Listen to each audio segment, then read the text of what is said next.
United States stops scheduling visa interviews for foreign students while it expands social media vetting. They are actually blocking new student visa applications through interviews, and they are saying that from now on, in order to get a student visa, like we're going to have a program to spy on you via social media to make sure that you're not engaging in wrongthink. So that's cool. Expanding their screening of activity on social media. A U.S. official on Tuesday said the suspension is intended to be temporary and does not apply to applicants who have already scheduled their visa interviews. The official spoke on condition of anonymity, of course. Cable signed by Marco Rubio, obtained by the Associated Press, said they plan to issue guidance on expanded social media vetting. Effective immediately in preparation for an expansion of required social media screening and vetting, consulate sections should not add any additional student or exchange visitor visa appointment capacity until the guidance is issued, the cable says.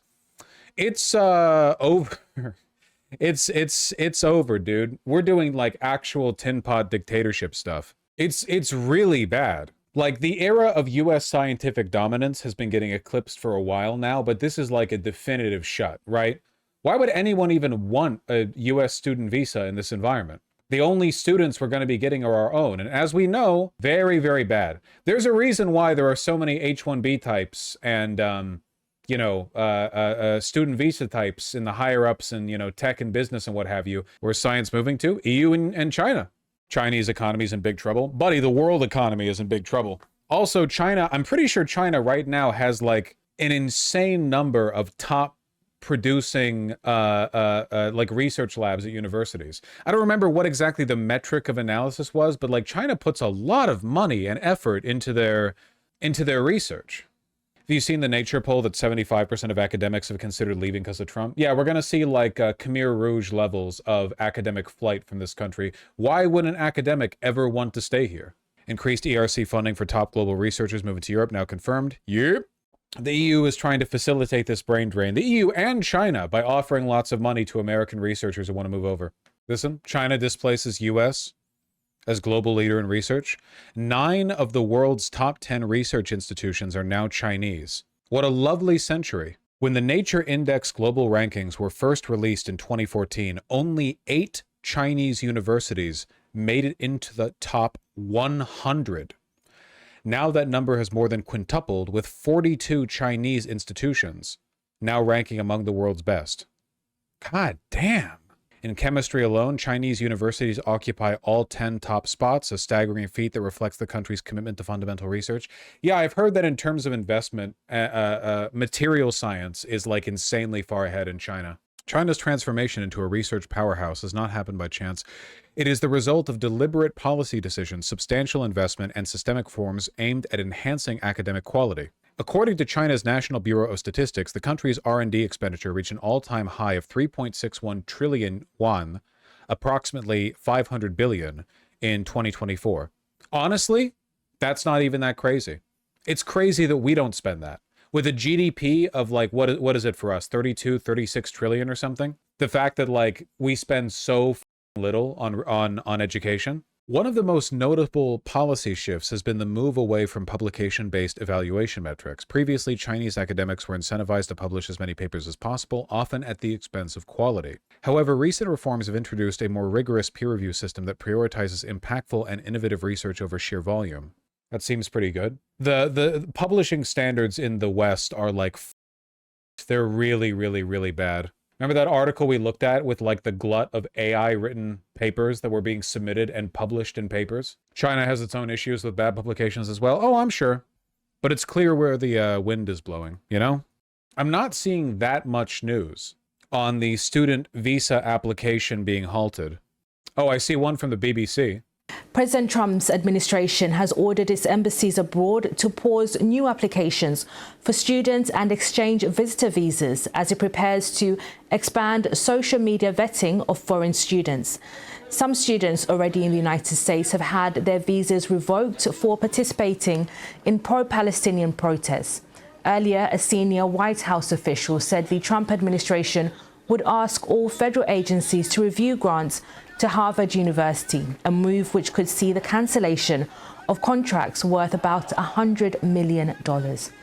These students gave their view on the row between Harvard University and the Trump administration, Take a listen. I see that Harvard's really standing up against what he's doing, and I'm very proud that they've really stood up against what he's doing and standing up for what's right. Like if the idea is that we are under threat from, for instance, like foreign adversaries who are trying to increase their ability to compete with us, I think this completely cuts the lifeblood of the ability of the United States to adequately respond to those things. Well, our North America correspondent Peter Bowes has more. Well, this has come from the State Department, and they haven't really fleshed out in much detail. Wow, what a surprise. Nope, not watching this. Nope. What is this? RFK Jr. threatens ban on federal scientists publishing in top journals. What? U.S. Health Secretary calls leading medical journals such as Lancet corrupt and pushes to create state-run alternatives. Oh, medical journal created by RFK Jr. Oh, Jesus Christ. Oh, Christ, it's all over. I need to get the out of here. Oh, my God. National suicide. We're probably going to stop publishing in the Lancet, New England Journal of Medicine, JAMA, and all those other journals because they're all corrupt, the U.S. Health Secretary said on the Ultimate Human podcast. He accused the publications of being controlled by pharmaceutical companies. Okay. Instead, Kennedy outlined plans to launch government-run journals that would become the preeminent journals because National Institutes of Health funding would anoint researchers as a good, legitimate scientist. This is like actually Pol Pot shit. This is like this isn't just like authoritarian. This is like end times. This is brain drain shit. This is worse than brain drain shit. Do you have any idea how dangerous this could be? A mandatory, like, hey, from now on, actually, all of our guidelines for health, like crisis management and health standards have to meet with the articles published in the RFK Jr. approved state-run publisher. Do you have any idea what that would look like? Okay, wear glasses, they're going to come for me. Yeah, they're going to publish an article saying wearing glasses is a sign that devils have taken your eyesight. The funding cuts and personnel changes have prompted some U.S. scientists to consider relocating abroad.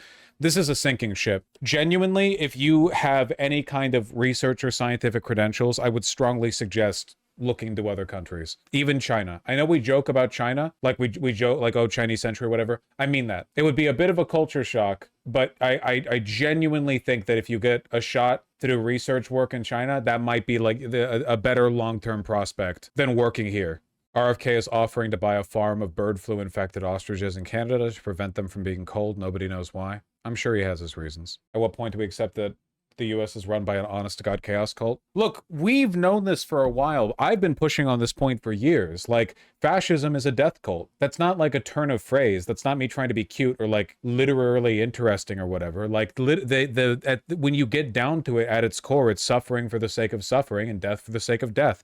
They'll endorse things that make no sense for anyone, including them, because they like the suffering. It is a death cult. I want a life cult. That'd be nice.